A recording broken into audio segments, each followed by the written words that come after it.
As fortalezas foram construídas para defender a ilha de Santa Catarina, mas além disso, acabaram virando um atrativo para imigrantes que queriam mudar de vida. Eles vieram para cá e ajudaram a moldar o estado que a gente conhece hoje. Mas antes disso, a coroa portuguesa precisou se entender com os espanhóis.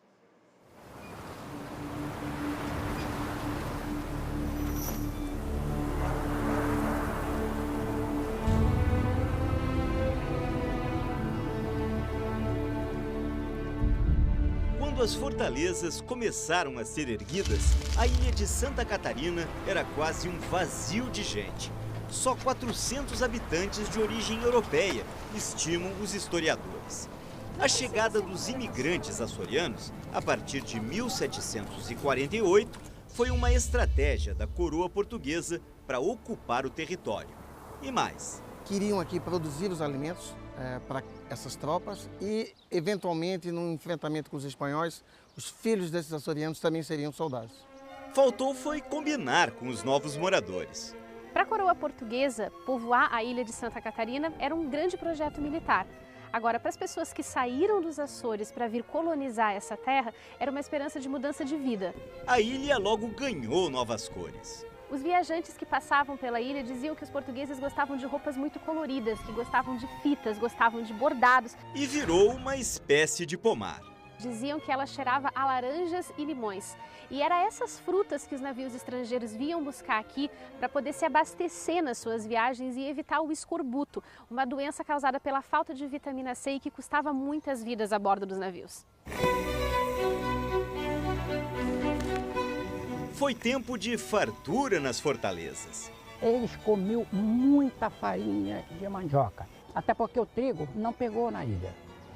Eles comiam muita galinha, muito porco e no mato era abundante a caça.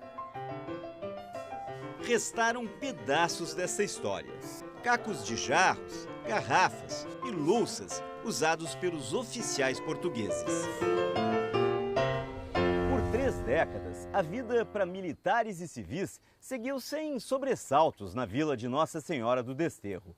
Isso até a chegada dos espanhóis em 1777. Lembram?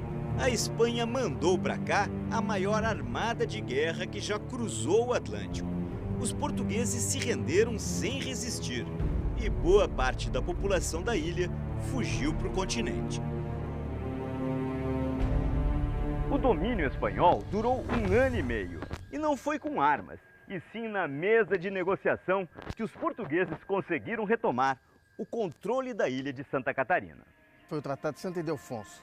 Os espanhóis recuperaram a colônia Sacramento lá no Uruguai, disputada durante 100 anos.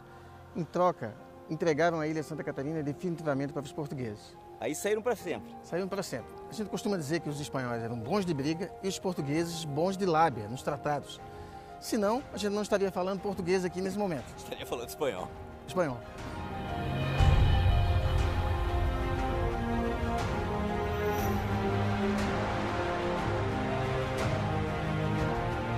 Quase um século depois, o inimigo era outro e também a função das fortalezas.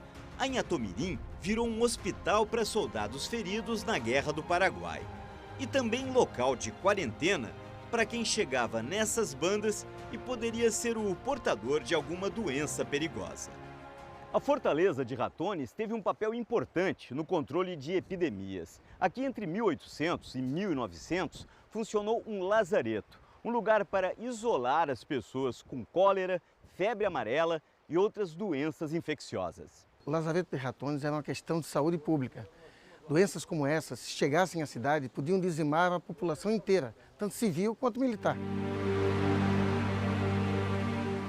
Anhatomirim também foi testemunha de um dos capítulos mais sombrios da história de Santa Catarina, a chacina de opositores do governo de Floriano Peixoto. Muitos descontentes com o governo do ditador foram presos na calada da noite na então cidade de Desterro e trazidos aqui para os calabouços da fortaleza de Anhatomirim. Até hoje não se sabe ao certo como eles foram executados, se por fuzilamento, enforcamento ou degola. Não há consenso entre os historiadores. Os números variam de 43 a 180 pessoas. Não houve processo legal. Então, portanto, houve uma execução sumária. E isso foi uma chacina. Amanhã, na última reportagem da série, por que as fortalezas foram abandonadas a ponto de virar ruínas e o esforço para restaurar a nossa história. Todas as construções que podem ser recuperadas e reutilizadas. Você sabia que as fortalezas podem virar patrimônio da humanidade?